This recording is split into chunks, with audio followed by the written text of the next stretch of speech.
কাতার এয়ারলাইন্সে Malaysia থেকে দোহাতে নামলাম, তখন শুনতে পেলাম যে আল্লামা বিদায় নিয়েছে। শুনে যখন বিশ্বাস করতে পারি না, মুহূর্তের মধ্যে শামীম ভাইয়ের সাথে মাসুদ সাঈদী ভাইকে মনে হচ্ছে আল্লামা সাঈদীর, উনি কোনো উত্তর দিতে পারলেন না। মাটিটা লিটারালি কাঁপছিল, নিজেকে মানাতে পারছিলাম না, বিশ্বাস করতে পারছিলাম যে আসলে আল্লামা বিদায় নিয়েছেন। ইন দ্য মিন টাইম আমার সেকেন্ড ফ্লাইট দোহা টু নিউ ইয়র্ক, 12 ঘন্টার ফ্লাইটে উঠলাম। নামার পরে শুনলাম আল্লাহু আকবার, যেখানে ওনাকে কবরস্থ করার কথা ছিল সেখানেও কবর দিতে দেয়া হয় নাই। ছবিগুলো দেখতে লাগলাম, হাসিমাখা মুখ, হাসিমাখা নিথর দেহটা, মরণে হাসিবে তুমি কাঁদিবে ভুবন। গোটা বিশ্ব ওনার জন্য কেঁদেছে। শহীদ মরহুম আল্লামা দেলোয়ার হোসেন সাঈদী রহিমাহুল্লাহ, ওনার স্মৃতি বিজড়িত আজকের এই ঐতিহাসিক প্যারেড ময়দানের তাফসিরুল কোরআনের প্রোগ্রামে সব আছে, শ্রোতা আছে, প্যান্ডেল আছে, মিডিয়া কাভারেজ আছে, কিন্তু আমাদের কলিজার টুকটাটা আমাদের মাঝে নাই। আল্লাহ তাআলা প্রতি 100 বছরে একজন মুজাদ্দিদ পাঠান, যিনি সমাজকে সংস্কার করেন। আল্লামা দেলোয়ার হোসেন সাঈদী রহিমাহুল্লাহ ছিলেন তেমন একজন মুজাদ্দিদ। চিৎকার করে বলেন ঠিক কিনা? উনি শিরক বিদআতের আস্তানাকে তছনছ করে দিয়েছেন, তাওহীদের বাণীকে সমুন্নত করেছেন, গণমানুষের কাছে তাফসিরুল কোরআনকে জনপ্রিয় করে। আগে জানতাম না যে এভাবে তাফসির করা যায়, এভাবে scientific indications of the Holi কোরআনকে মানুষের কাছে পেশ করা যায়, এভাবে এত জীবন ঘনিষ্ঠ করে, এত ইন্টারেক্টিভ করে কোরআনের কথাগুলো মানুষের কাছে উপস্থাপন করা যায়। উনি অন্যায়ের বিরুদ্ধে সবসময় সোচ্চার ছিলেন, প্রতিবাদী কণ্ঠস্বর ছিলেন। ওনার আলোচনা শুনলে দেহের রক্ত টকবক করে ফুটতে থাকতো। আল্লাহু আকবার। আমরা পড়েছি এমন জীবন তুমি করিবে গঠন, মরণে হাসিবে তুমি কাঁদিবে ভুবন। গোটা বিশ্বকে তিনি কাঁদিয়েছেন। আল্লামা যখন ইন্তেকাল করলেন, আমি তখন মালয়েশিয়া থেকে যুক্তরাষ্ট্রে একটা কনফারেন্সে যোগ দিতে যাচ্ছি। কাবার গিলাফ ধরে ধরে মানুষ চিৎকার করেছে। এর চেয়ে শ্রেষ্ঠ মৃত্যুকার হতে পারে? আমাদের আল্লামার আর কি পাওয়ার ছিল বলেন? আর কি পাওয়ার ছিল? কুল্লু নাফসিন যায়িকাতুল মাউত, যারাই দুনিয়াতে আসবে তারা ইন্তেকাল করবে, এটা আমরা মেনে নেই, এটা আমরা জানি। কিন্তু অবাক করা বিষয় হচ্ছে আমরা আজও জানি না আমাদের আল্লামার তো কি স্বাভাবিক হয়েছে নাকি এটা পরিকল্পিত মেডিকেল কিলিং ছিল। এটা যে পরিকল্পিত মেডিকেল কিলিং ছিল, এটা ধারণা করার পেছনে অনেক কারণ আছে। তিনি আধিপত্যবাদের বিরুদ্ধে সোচ্চার ছিলেন, ফ্যাসিবাদের বিরুদ্ধে সোচ্চার ছিলেন, রাজনৈতিক প্রতিহিংসার শিকার ছিলেন। এজন্য এটা মেডিকেল কিলিং হতে পারে এ ধারণা আমরা করতেই পারি। আওয়াজ করে বলেন ঠিক কিনা? আমাদের জন্মের পর থেকে এরকম চমৎকার সময় আমরা পাই নাই, এটাই আসল সময়। আল্লাহ তাআলা তার এই মুখলেস গোলামকে তার জান্নাতুল ফেরদাউসের মেহমান হিসেবে কবুল করুক, তার জীবনের সকল খেদমাগুলোকে কবুল করুক, জান্নাতুল ফেরদাউসের আলা মাকামে তাকে মেহমান হিসেবে কবুল করুক। আল্লামা শহীদ দেলোয়ার হোসেন সাঈদী রাহিমাহুল্লাহ, উনি ছাড়াও এই ঐতিহাসিক ময়দানে কথা বলেছেন আল্লামা লুৎফুর রহমান রাহিমাহুল্লাহ। চলে গিয়েছেন আমাদেরকে ছেড়ে। তিনি বলতেন ইনশাআল্লাহ মিজান আবার আসবে।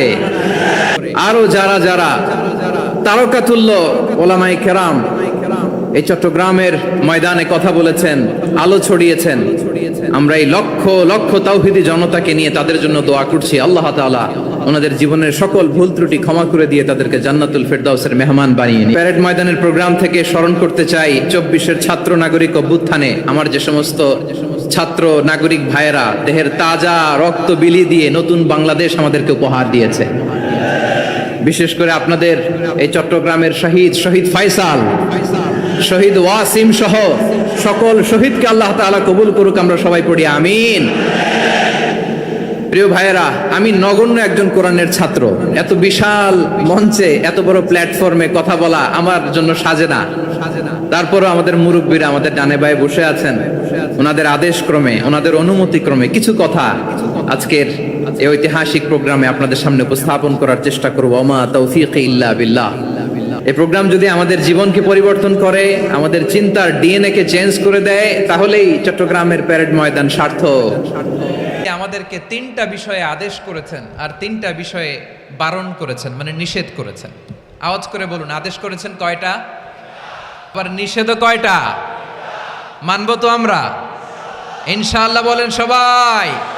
এই তিনটা আদেশ আর তিনটা নিষেধের ভেতরে আল্লাহ তাআলা গোটা ইসলামী শরিয়ার মূল নির্যাসকে ঢুকিয়ে দিয়েছেন। সুবহানাল্লাহ।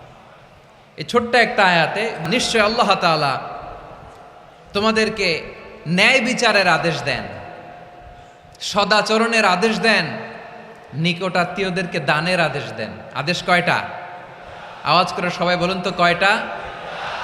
নিশ্চয় আল্লাহ তাআলা তোমাদেরকে ন্যায় বিচারের আদেশ দেন,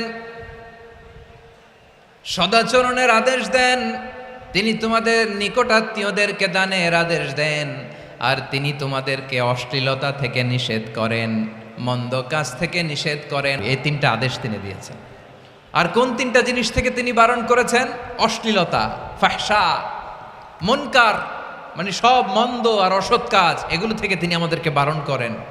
ওয়াল বাগি, অবাধ্যতা, সীমা লঙ্ঘন, এই তিনটা কাজ থেকে তিনি আমাদেরকে বারণ করেন। তিনি আমাদেরকে উপদেশ দেন, স্বয়ং আল্লাহ তাআলা আমাদেরকে উপদেশ দেন যাতে করে আমরা শিক্ষা গ্রহণ করি। সুবহানাল্লাহ পড়ে। তাহলে আসুন আমরা ধরে ধরে একটা একটা করে সামনের দিকে আগাই। আল্লাহ তাআলা প্রথমে আমাদেরকে আদেশ দিয়েছেন আদালের। ইন্নাল্লাহা ইয়া'মুরু বিল আদল। আওয়াজ করে বলুন আল আদাল। সবাই পড়ুন আল আদাল। আমরা উর্দু জানি, হিন্দি জানি, অনেকে ইংরেজিও জানি, কিন্তু আরবি শব্দগুলো আমাদের মুখ দিয়ে বেরোতে চায় না। আওয়াজ করে বলুন আল আদাল। প্রিয় ভাইয়েরা, আদালত, আল আদ, ইংরেজিতে বলে জাস্টিস, ন্যায় বিচার, সুবিচার, সুশাসন, জাস্টিস, আল আদাল। সব জায়গায় এই জাস্টিস থাকা দরকার। Justice should be prevailed in the society. The mission of all prophet was to uphold the justice. সব নবীর মিশন ছিল এই জাস্টিসকে, আদালকে, সুশাসন আর সুবিচারকে নিশ্চিত করা। পড়েন সুবহানাল্লাহ। এটা হচ্ছে একটা general meaning, very general meaning. আপনি যদি ইন ডেপথ বুঝতে চান, আরো ভেতরে যান, তাহলে আদাল মানে হচ্ছে সমন্বয়, আদাল মানে হচ্ছে ভারসাম্য, ব্যালেন্স। আদাল মানে হচ্ছে মধ্যম পন্থা। ইসলাম সমান সমান দেয়। যখন ব্যালেন্স করা দরকার, চেক এন্ড ব্যালেন্স, সমন্বয়, ভারসাম্য করা দরকার, তখন ইসলাম ভারসাম্য করে দেয়। এটার নাম আদাল। সুবহানাল্লাহ। সহজ করে আপনাদেরকে বুঝাই। যেমন ধরুন, একটা পরিবারের 3 জন সদস্য, স্বামী, স্ত্রী আর সন্তান। তাদের সকালবেলার ব্রেকফাস্টে স্বামীর, সকালের নাস্তায় স্বামীর 3টা রুটি লাগে, স্ত্রীর 2টা লাগে, আর সন্তানের 1টা রুটি লাগে। এখন আমি যদি সমান সমান করে আদল করতে চাই, সবাইকে যদি 3টা করে রুটি দেই, তাহলে স্বামী বেচারার জন্য ঠিক আছে, কি বলেন? সমান সমানের নিয়মে আগাই, তাহলে 3টা করে যদি রুটি দেই স্বামীর জন্য ওকে, কিন্তু স্ত্রীর জন্য 1টা বেশি হয়ে যায়। আর সন্তানের জন্য কয়টা বেশি হয়? আচ্ছা, এই তো বুঝতেছেন, মাশাআল্লাহ। আচ্ছা, 2টা করে যদি সবাই দেই সমান সমান নীতিতে, তাহলে স্ত্রীর জন্য, স্ত্রী বেচারির জন্য ঠিক আছে, কিন্তু স্বামীর কয়টা কম পড়ে? আর সন্তানের বেশি হয়ে যায় কয়টা? আচ্ছা, সমান সমান নীতিতে সবাইকে যদি সকালের নাস্তার জন্য 1টা করে রুটি দেই, সন্তানের জন্য ঠিক আছে, কিন্তু স্ত্রী বেচারির কম পড়ে কয়টা? স্বামীর কম পড়ে কয়টা? 2টা। কথা কি বুঝতেছেন?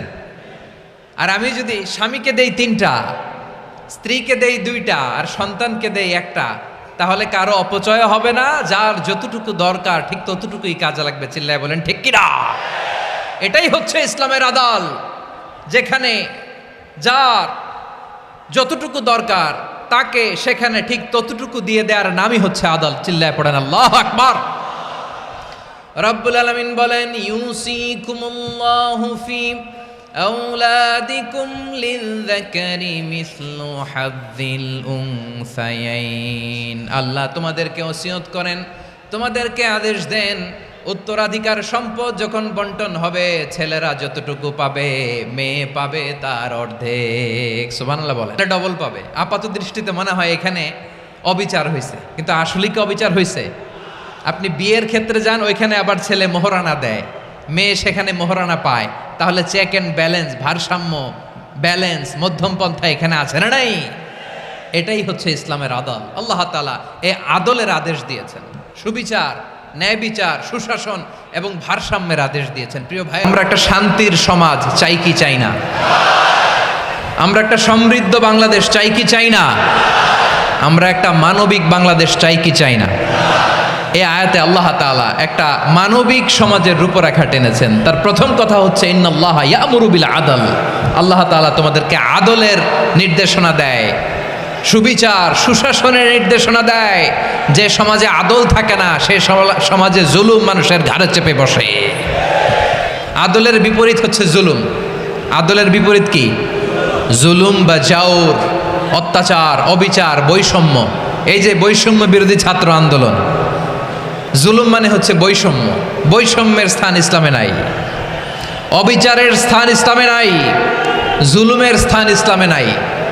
আল্লাহ তাআলা বলেন যে আমি জুলুমকে নিজের জন্য হারাম করেছি এবং তোমাদের জন্য হারাম করেছি। বিশ্বনবী ফরমান, আল্লাহ তাআলা বলেন হাদিসে কুদসিতে, ইয়া ইবাদি ইন্নী হারামতুয যুলমা আলা নাফসি ওয়াজআলতুহু বাইনাকুম মুহাররামান ফালা তাযালামু। আমার গোলামেরা শোনো, নিশ্চয় আমি আল্লাহ তাআলা জুলুমকে আমি আমার উপরে হারাম করেছি, অনুরূপভাবে জুলুম করাকে তোমাদের উপরেও হারাম করেছি। ফলে ফালা তাযালামু, তোমরা একে অপরের সাথে জুলুম করো না। আল্লাহ তাআলা জালিমদের জন্য কঠিন শাস্তি প্রস্তুত করে রেখেছেন। যারা এই আদলকে ভুলণ্ঠিত, কখন রাত কিচ্ছু জানে না, কখন দিন কখন রাত কিছু জানে না, বছরের পর বছর কেটে গিয়েছে। এক্সট্রা জুডিশিয়াল কিলিং এর কোনো হিসাব নাই, বিচার বহির্ভূত হত্যা, এনফোর্স ডিসঅ্যাপিয়ারেন্স, গুম, যেটা সবচাইতে বড় মানবতা বিরোধী অপরাধ। মাজলুমের কান্নাকে ভয় করো, কারণ মাজলুমের কান্না আর আল্লাহর মাঝে কোনো পর্দা থাকে না। আমরা আর এরকম কোন জুলুম বাংলাদেশে দেখতে চাই না। জোরে বলেন ঠিক কিনা? আর কেউ নতুন করে জালিম হোক আপনারা চান? আবার নতুন করে কেউ ফ্যাসিস্ট হোক আপনারা চান? এক দল আরেক দলকে নিশ্চিহ্ন করার রাজনীতিতে মেতে উঠুক এটা আপনারা চান? আমরা বাংলাদেশকে আদল দিয়ে সাজাতে চাই। আমরা এই 56,000 বর্গ মাইলের প্রতিটা ইঞ্চি মাটিকে কোরআনের আইন দিয়ে সাজাতে চাই। আল্লাহ বললেন, এটা যদি তোমরা চাও, একটা সমৃদ্ধ সমাজ যদি বিনির্মাণ করতে চাও, মানবিক সমাজ যদি বিনির্মাণ করতে চাও, আমি তোমাদেরকে সেজন্য প্রথমে আদালতের নির্দেশ দিলাম। ইন্নাল্লাহা ইয়া'মুরু বিল আদল, নিশ্চয় আল্লাহ তাআলা তোমাদেরকে ন্যায় বিচার সুশাসন এটার আদেশ দেন। সুবহানাল্লাহ।